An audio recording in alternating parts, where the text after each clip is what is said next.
Over the Labor Day weekend, there were 54 to 59 shootings. As the data settles, it currently looks like 7 to 9 murders over the weekend in Chicago. How does that compare to the past?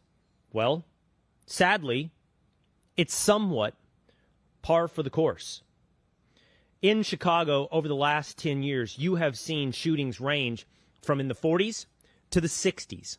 Your high watermark was in 2016 and 2021 with 66 shootings. Murders have ranged from 6 to 13.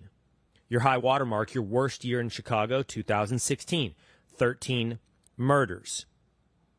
2025 coming in at 7 to 9 murders and 59 shootings puts it right on par with some of the worst years in Chicago. It's not getting better. It's an intransigent problem. Unsafe city streets, gang-related shootings, no-go zones in neighborhoods in the Windy City. That, and for quite some time, has been reality. Meanwhile, Mayor Brandon Johnson of Chicago suggests that, in fact, the problem for Chicagoans isn't crime, but the potential for the presence of Donald Trump. It's the potential for the presence of the National Guard. And he signed a local executive order to ensure you won't have to see tanks on the streets of Chicago. Here is Mayor Brandon Johnson.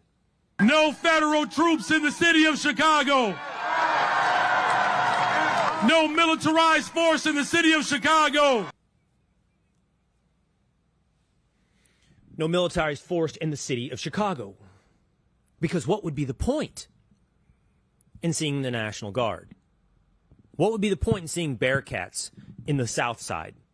Well, according to Governor J.B. Pritzker, the point would be an absolute invasion of the state of Illinois by the United States of America. And in fact, the point would be to cancel democracy. The latest update on the threats to democracy now include fighting crime, according to the governor of Illinois. Here's J.B. Pritzker. So it's clear that in secret they're planning this, well, it's an invasion with U.S. troops if they in fact do that. The other thing is, they ought to be coordinating with local law enforcement. They ought to let us know when they're coming, where they're coming, if it's ICE or if it's ATF or whoever it is. His theory for this invasion? Cancel the elections of 2024 and 2026. A federal takeover, the authoritarian march, the rise of Hitler, the domination of Donald Trump.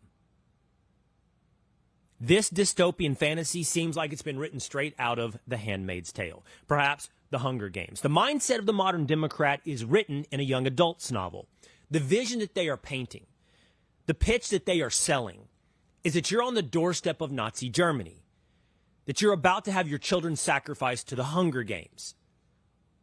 The problem in Chicago isn't the dozen or so murders yearly on a weekend-to-weekend basis. The problem in Chicago is something that hasn't yet happened but been promised now for well over a decade, the authoritarian takeover by Donald Trump. The biggest lesson from COVID, without a doubt, the biggest lesson from COVID is the most powerful motivator in the human instinct is fear. Maybe we all watched Michael Douglas in Wall Street and came out thinking that at the base level, what we really have to fight, the vice that existed from the beginning of the Garden of Eden, was greed. But it's not. The base level human motivation is fear. Survival. Put my survival in jeopardy. Threaten me with fear, and I will fall in line like a sheep. That's the lesson from COVID. And we watch it happen, not just in political discourse, not just clips on MSNBC. We watched it play out on the streets with our neighbors. As neighbor turned against neighbor, as subway riders looked at each other with fear, we saw our society get its closest, in my lifetime, I believe in the last half century, to collapse. But that fear is not isolated to a virus. That fear is a tool used by just about every politician that you can imagine to consolidate power. And not just at home in the United States, but in experiment after experiment. From socialism to communism. Fear as a way for you to surrender your freedom, for you to surrender your choice, for you to fall in line like sheep. And at the same time, paint the politician fighting against that authoritarian takeover as the hero. This is Brandon Johnson, and this is J.B. Pritzker's hero journey. This dystopian fantasy, this real-life version of The Handmaid's Tale, interestingly casts them as your hero, your savior, your white knight. But what is real? Is it real? Why hasn't it happened? It's not a new story. The story began in 2015. And the story has been repeated ad nauseum for a decade. And it's being sold once again on the basis of fear. And I ask you, is that dystopian reality? Is that fantasy? Or is it the dead bodies on the South Side that's real? Here's one more thing that is real. Over the weekend in Washington, D.C., the shootings and murders are as follows. 3 shootings, 0 to 1 murder. In 2024, that was 6 to 8 shootings and 2 murders. Over the past decade, the shootings have ranged from 7 to a dozen.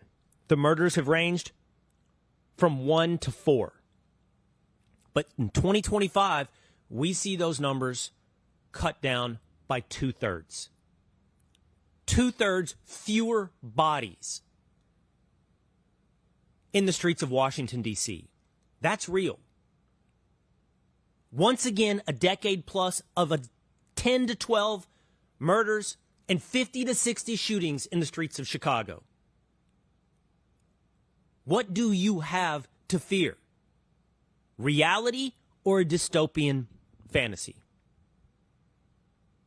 Story number 2. The point of fear and consolidation of power is often communism. A fascinating clip from the Jubilee debates put out by the media company Surrounded featured this time friend of Will Cain Country, Patrick Bet-David. Patrick Bet-David, surrounded by a group of anti-capitalists and communists, had a debate about the virtues of different types of society building when he encountered someone who said that communism, openly, is the better way to organize society. Here's Patrick Bet-David. I like to be free, but that's why I'm anti-capitalist. Well, maybe you ought to move to North Korea or Cuba or capitalism removes that choice. There is no real incentive of capitalism because the incentive is survival. When you get into communism, the incentive is for the common good. I love that. I got an offer for you before we move on. If I were to give you your $2,350, which is the cost to renunciate your citizenship, and I paid you your first class, flight to whatever communist country, and $20,000 of spending money, communist country. Would you give up your citizenship to go to that country? Whichever communist country you want to go to. Yeah, Cuba, we can give you Venezuela, we give you North Korea, any one of those you want to go to. Choose any one of them, I'll give you a one-way ticket, and I'll fund it for you if you want to. That's it. That young lady did not accept her one-way ticket, first class, and $2,300 to renounce her citizenship to the United States for any of the countries mentioned. Not Venezuela, not Cuba, not North Korea. What I found fascinating was her rejection that any of those are true experiments in communism. This is what we always have heard.